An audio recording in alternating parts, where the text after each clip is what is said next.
Hi, Sean Huxter here. Welcome to Huxter Labs. Today we're going to do an assembly video. This is one of my most recent creations, and I'm going to use this. This is a briefcase. I bought it on Amazon. You can get them in multiple colors.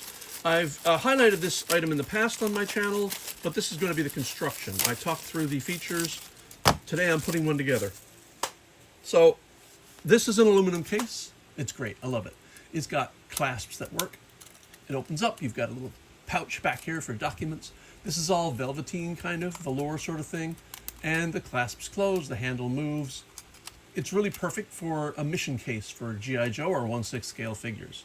So today we're just going to get started. Now normally I use super glue on a lot of my items. Today I'm going to be using binary epoxy because there's certain things that need to stick very strongly, including the base to the briefcase. So I have got myself a little parallel strip of binary epoxy here that I can just stir as I go. Stir a little bit, cure it, get it ready, then stir some more when I need it. This way it's kind of there waiting for me. So let's get started. It starts with opening the box and revealing the crate. Let's put it up here where you can see. Maybe I'll zoom in a little bit more. And okay, here we go. So the first thing we do is we can't put this down until we've placed the pieces inside. So and there's a reason for that. There are hinges, there are hinge pins that you need. So temporarily we put this aside. So the first thing you need to do is attach the large screen. This is the large screen that will have a sticker on it, and it fits into these grooves here and hinges. So we pop it in like so, and we hear it click, and we now know it's working. And that's not coming out unless you really jam it. Besides, when it's in the case, it can't come out anyway. There's nowhere for it to go. So now what I've done is I've taken these panel nails, which are ridged panel nails, really good for holding glue, and I've cut down the tip because it was just, it was like 1 millimeter too long. So I cut down the tip, and this is going to be used for hinges. Oh, I have a fly friend. So the first thing we do is we take this little panel screen. This is a small circular screen that we'll use, it'll have a sticker in it when it's done. And we place that like so. And then this nail goes into here to form the hinge. But what I want to do is to make sure that this hinge stays in place. I mean, it's kind of going to anyway because it's inside the case and there's nowhere for it to go. But I am going to take some epoxy and put a very tiny amount. Actually, you know what? I can actually use super glue for this because this will work fine. So let me grab my super glue. Oops, going to knock the camera a few times here, folks. It's right by my legs. All right, I'm going to use my super glue. And I'm going to put a very, very, very tiny bit on a toothpick. Like, just a little bit like so. And then I'm going to take that toothpick and I'm going to put a little bit of glue just inside this hole right here. Not enough to interfere with the movement of the case. Just a little bit. And all you need with super glue is a very tiny amount, and that nail will grip in there, so that's fine. Now we put the screen in place, like so. And then we take our hinge pin, our nail, and place it in through here. And we shove it all the way in, and then we push it with a little bit of something until it's flush with the case. And now you will see that it doesn't protrude from this side because I've cut down the nail tip. Before, the tip was sticking ever so slightly out, but now it's not. And we do the same thing over here for the chip drive. And the chip drive is here, looking very much like a disk drive from the 80s. But you know what? Perfect, that's what I was going for. So we place that in here, like so. Take another nail. Oh, we should do the same thing here. We take a very tiny amount of crazy glue, just a little bit of super glue on a toothpick. Just a little bit. And place it right in here where the nail goes, and that should be enough to hold. If you want, you can also put a little bit here just to make sure the nail doesn't come out, which I might just do that actually. That's probably safe. So I put that in here like so. Then I take the nail, and I am going to do that. I'm going to push the nail all the way through, but then I'm going to just leave a little bit out and put a tiny bit of glue just here on the head so that it can't interfere with the mechanism of the drive itself, but I can push that in, and now that'll stay forever, and the drive pops up, and there's a little lock in there to make sure the drive doesn't come up too much. It should come up just enough. This one is also pinned so that it only comes up a certain amount and then stops. And so is this. And that was part of the design. Now, the last thing we do before we put the case in is we have to put our panel, our scanner has to go in here. And the scanner is made up of two main parts. There's the hinge back, and then there's the scanner itself. And the third part is an aluminum tube, which is hollow. And a nail goes down in there to allow for the scanner to spin. So we first have to place the hinge into the body, much the same as the other pieces. So same again, you take the nail and you push it in like so. You put the hinge pin in place, the hinge back, and then you take the nail and you push it through like so. And then you can push that all the way through. Sorry, I just had to clear a little hole there. So we take that hinge, the hinge back, place it in here like so. And then we place our last hinge pin in here, and we push that all the way through. And then if you want, you put a little bit here, just glue to keep it in place, but I really don't think it's necessary.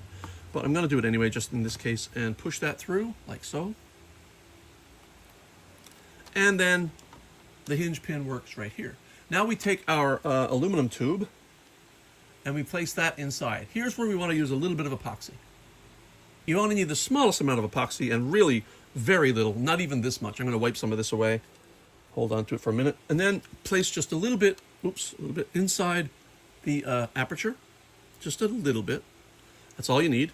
And then we place the aluminum rod into the aperture like so. And that then hinges down up here like so.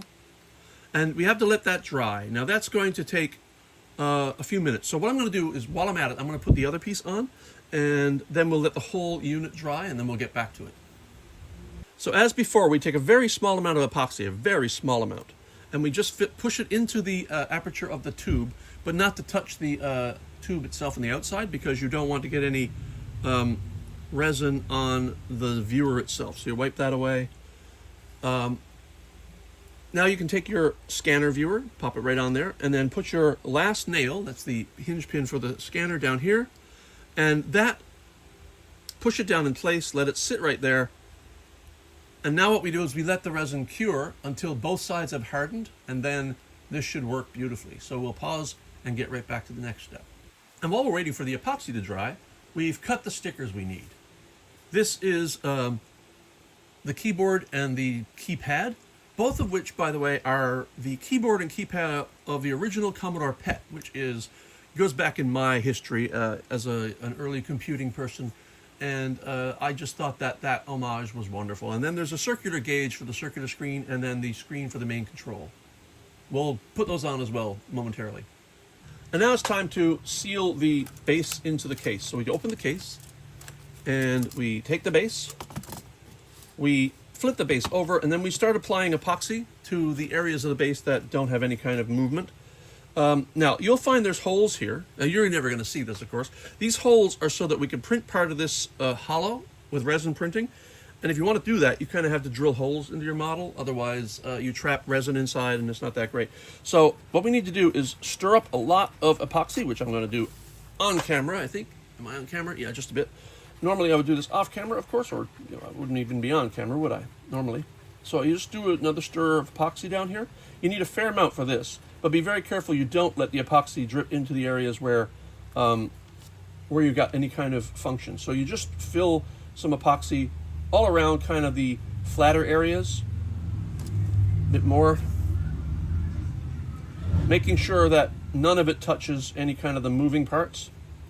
And that should do it, because you don't really need a lot. You only need enough to keep it in there. You don't need to cover every inch. What's that fly doing here? Go away. All right. I'm in my garage, by the way, so I guess the fly must like it here. So now we take this and place it like so. Actually, you got to go in first this way. And then you place it like so and kind of press it down to get that epoxy attaching itself to the velveteen interior. And then you want to be able to close it, so you make sure it closes. And I think you got to kind of push it back a little. And again, now we have to wait for the epoxy to dry.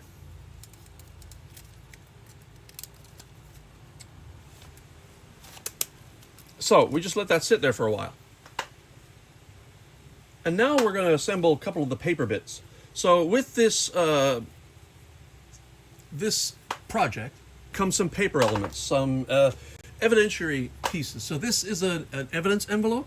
Now I actually cut this from a real manila envelope using my Cricut cutter, and I printed a very realistic looking Huxter Labs evidence envelope here. And plus, all these signatures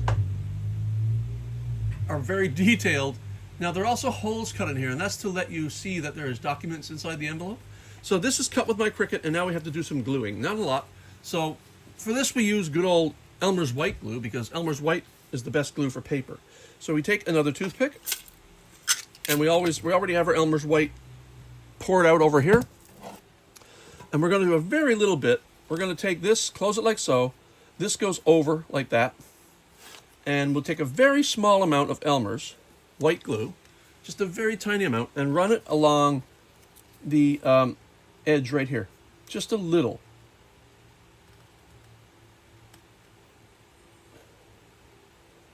Spread it fairly evenly if you can.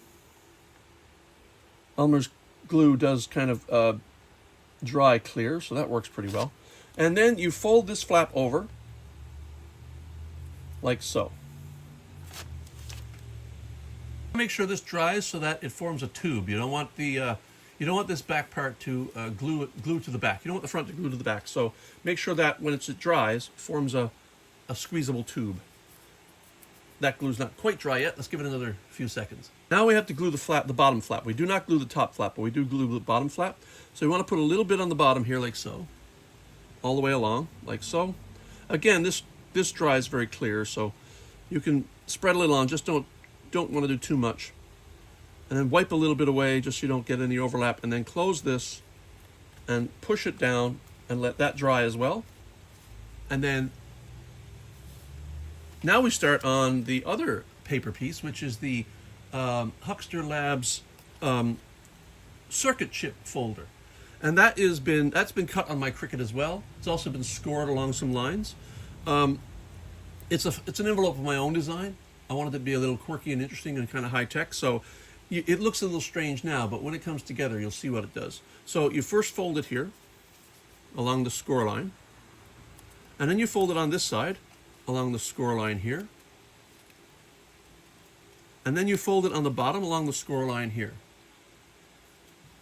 So that's your folds. Now what you want to do is you want to put this over like that, this goes like this, and this goes over like so. And the only thing you really have to do is glue it down the center here, and the rest will just hold because it's kind of nested flaps. So we'll put a little glue right here, and just right here, not too much. It's very difficult to, it's easy to want to put too much glue on, but you really don't have to. That's plenty right there. So you fold over the main flap, you fold up the bottom flap, and then this flap kind of folds and holds those two together. And what you want to do with this one, though, is you really kind of want to hold this as it's drying, because it is cardboard and it wants to pull apart.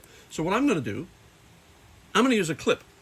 So I'm going to use a clip to hold this down like so, and you just go like that, and then you let that dry. Meanwhile, I'm pretty sure we're good to go on getting the rest of this done. So let's push our paper pieces aside. There's more to come. And let's get back to this. So right now, this works, spins around. Oh, look, my friend's back. I have no idea what this guy's doing, guys. Why is he so fascinated with my project? I have no idea. So some of this you can crazy glue down. And the last piece to go in is this piece here, which is a separate piece, a separate silver piece that I painted silver because I wanted that piece to stand out a little. And I didn't want it to be part of the body because that would mean you had to paint it. And so what I do is take a tiny bit of crazy super glue and place it right there. And pop that piece right in there and let that dry. Super glue dries in very small number of seconds. In the meantime, we can apply our stickers. The one thing I'm not going to do is there are details that I paint on here, like buttons and drive lights. That's what I'm not going to do right now. But I will do everything else on camera. So let's put our stickers on. We start with the pet keyboard. These are printed, by the way, on vinyl, not paper. I used to print everything on paper until I found vinyl, and now I'm going to be printing most things on vinyl. So we align this here along the keyboard and then just push it down. We do the same with the keypad.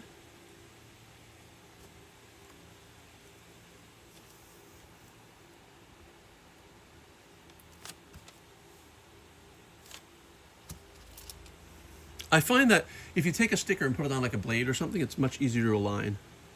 And we just want that right there. And that's that done. And so we take our gauge dial sticker and we take the back off of that. This can be very kind of difficult to do. It's kind of like the novel, the Golden Compass novel, The Subtle Knife. It feels like you have to like slice through the dimensions of time to get in there sometimes. So you get that aligned and you can push it into place. And that's your circular dial, which pops up. And that's done. And then the last sticker is the main screen. There's some cool little gauges and dials on that. And let's open that up. Again, it can be a little tricky getting the back off, but once it's off, it's fine.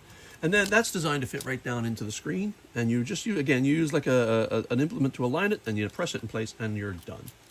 That is now, other than, like I said, the little painted pieces, which I'll add on later, we're completely done with the briefcase itself. Now it functions. So this flips up, this flips up, this flips up, and this flips up, and this can spin around. And now the last bits to go in here, oops, got to get you up. The last bits to go in here are the circuit cards. So let's, and the evidence. So let's get to that. One of the pieces of the evidence is a fingerprint card, and it's just a pretty normal fingerprint card. I painted the back as well because these are printed, would be printed on like green card.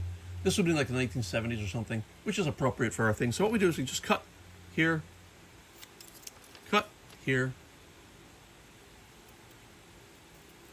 and we have a fingerprint card. Now, I believe, if I'm not mistaken, I took this fingerprint card from an Infocom game called Deadline, which was a game I loved back in the 80s.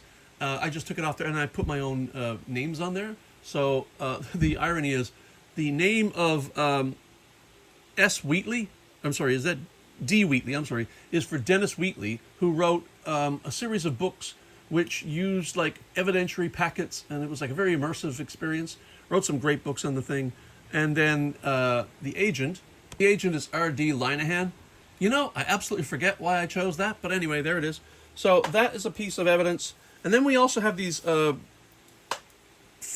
photos, you know, the kind that you pull out. You don't shake them, by the way, you don't, it just doesn't help.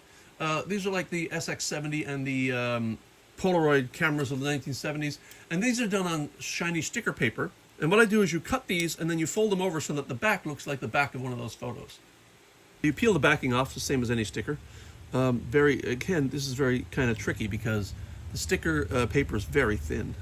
Let's kind of get in there.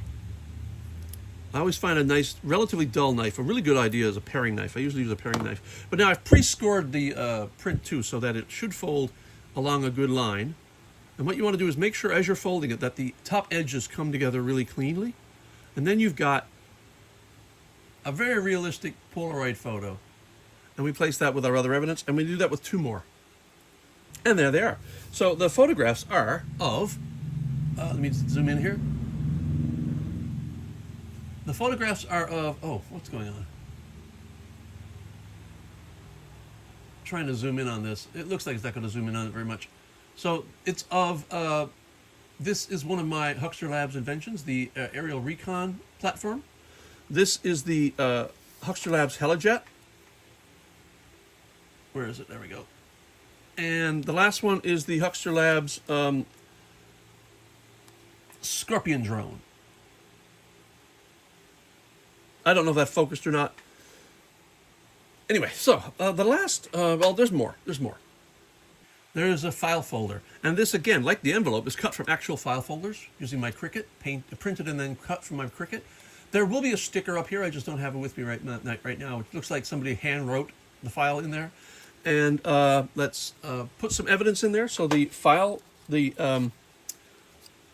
The fingerprints can go in there if you want, and some of the photographs.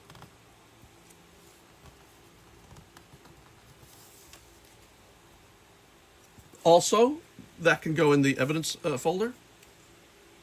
There will also be a map included and some blueprints, which I didn't print up for today, but they will be included. Also, and this is what I find to be the really interesting part, the fun part for me, was the circuit chips themselves. So the circuit chips, again, I'm going to try to get the camera to zoom in on these because you really want to see them properly. The circuit cards, it's not going to zoom in for me, is it? There we go. So the circuit cards are etched with my Cricut as well. It's got the Huxter Lab logo in the middle, and every one of the circuit cards of the 6 different colors is a different circuit. So they all look similar, but they're all different circuits. And there they all are, chromatically arranged. They're all, like I said, they're all, whoops, camera. They're all etched. I really wish you could see this. They're all etched with the circuit. Oh boy, come on, camera. Camera's not, normally I do this, the camera obeys, but you know what? It doesn't matter. The one that is interesting is this orange one. The orange one, you can see the circuit much easier. It sort of almost has a glow when you etch that plastic. It kind of has a glow about it. And yeah, you can see the circuits here now. Yeah, I think so. Yeah, there it is. Anyway, these 6 pieces are designed to go into the chip drive, and this is the circuit drive here. You open this up, and these can fit inside the drive like so. And then the drive folds down, and there's a little space there for the chip to sit while the drive is operating on it. Or you could lift it up. It can operate up or down, it's up to you. And when you're done, these chips can go into the folder that we did earlier. They're designed to fit inside the folder like so.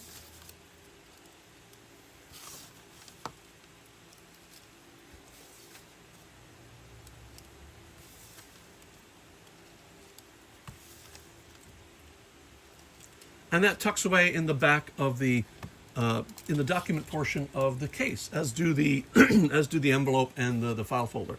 But the other option is you can take these chips and place them. Oops, one of them is backwards. There we go. You can take the chips and place them in the little slot in front of the screen. So when you pop the screen up here, there's a slot between the screen and the keyboard.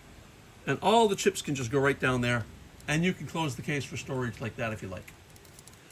And that is not even the last bit. There's 2 little tiny things to add, and they're very tiny. Let's push everything aside. Now we're going to try to zoom in because this is going to take some, this is tiny. I bought this case, this container of what they're called teardrop crystals, and they're little domes of various sizes. And they're designed to be teardrop decorations on flowers for centerpieces and stuff. But there's 4 or 5 different sizes in here, and they're absolutely amazing. The refractive quality of those is beautiful. So I've got 2 of these set up for this particular project. And they are right there. One goes on this little indicator dial here, and one goes on the sensor eye itself right there. So what I do is I take a very tiny amount of crazy glue or super glue, and I mean really tiny amount. That's enough. And then I take this bead and just drop it in place right there. And I don't know if you can see it on the camera, but immediately the refractive properties of that just shows up like so beautifully. All right, and the last one is we do the same thing for the sensor here. And let's get the sensor in. There's the little divot in the sensor right in the front, and the eye is designed to have a space to fit that in. Right there, you can see it right there. So all I do is, again, I take a very tiny amount of super glue, pop it, oops, gotta open it. And just really take a tiny bead of it and put it right in the center of the eye. There's another way you can do this too. You can actually put super glue on paper, put the bead down into the super glue, and then apply the bead that way. This is a little tricky, so I'm going to have to find some tweezers and do it right. And that's it. We're done. There's the bead on the sensor. Looks really good. The refractive quality of that, by the way, is absolutely spectacular. I put the circuit cards in here. You can put the file folder in, put the envelope down into the document part of the briefcase, and close it up.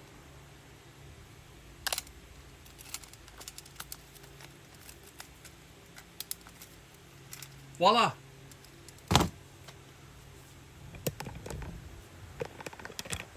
Now I just have to do it 11 or 12 more times before I can start selling some. You want to watch those too? Nah, you don't need to see that. All right, guys. So for Sean Huxter, this has been Huxter Labs and my Mission Briefcase. Talk to you later.